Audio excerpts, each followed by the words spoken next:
vous les parents qui avez envoyé vos filles ici au Canada étudier sans avoir les moyens de payer les pensions, vous les avez suffisamment exposées. Demandez à ces dernières de faire des tests de dépistage et vous envoyez les statuts sérologiques. C'est urgent et c'est important.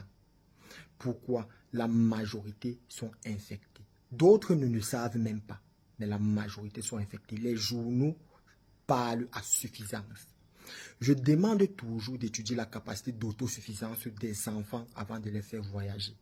Donc, si dans le cocon familial où nos filles avaient tout, elles ne restaient pas tranquilles, vous pensez que c'est ici au Canada où elles n'ont rien? En plus de ça, elles sont surprises par les difficultés de la vie.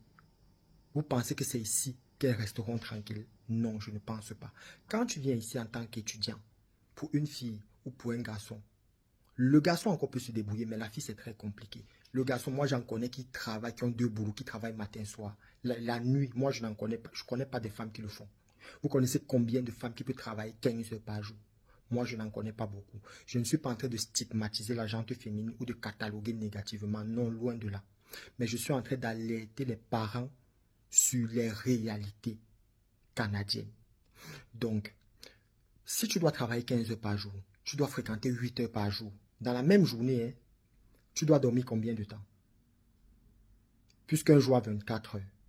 Donc, il faut comprendre que c'est extrêmement compliqué. Ce que la majorité vont choisir de faire lorsqu'elles vont arriver, c'est de vendre leur corps pour pouvoir gérer toutes les factures possibles.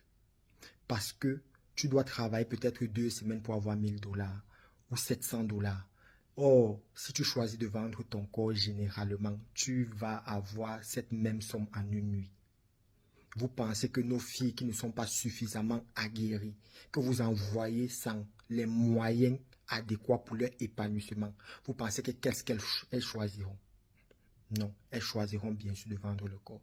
Donc, j'alerte les parents à mieux s'informer sur la meilleure ou sur les meilleures procédures d'immigration pour les enfants. Parce qu'ici, c'est très grave, c'est très difficile pour les étudiants. Quand tu viens comme résident permanent, c'est mon cas. Si tu veux retourner aux études, c'est très facile. Tu appliques pour la bourse gouvernementale. Le gouvernement paye tes études. Il y a la partie prêt, il y a la partie bourse. Si tu ne veux pas de prêt, tu prends juste la partie bourse et tu fréquentes avec.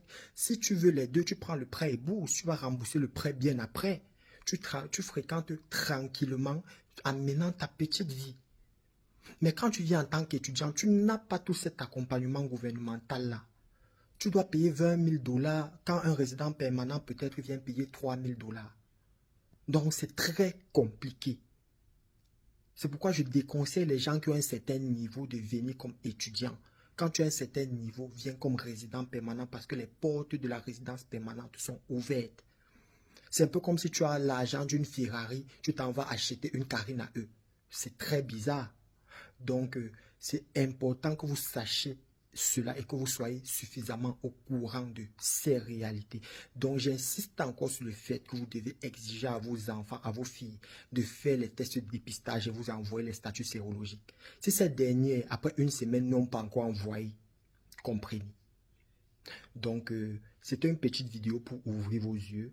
Si vous êtes nouveau, abonnez-vous. J'explique suffisamment les réalités canadiennes, comment mieux s'intégrer sur mes pages. On est ensemble et que Dieu vous bénisse.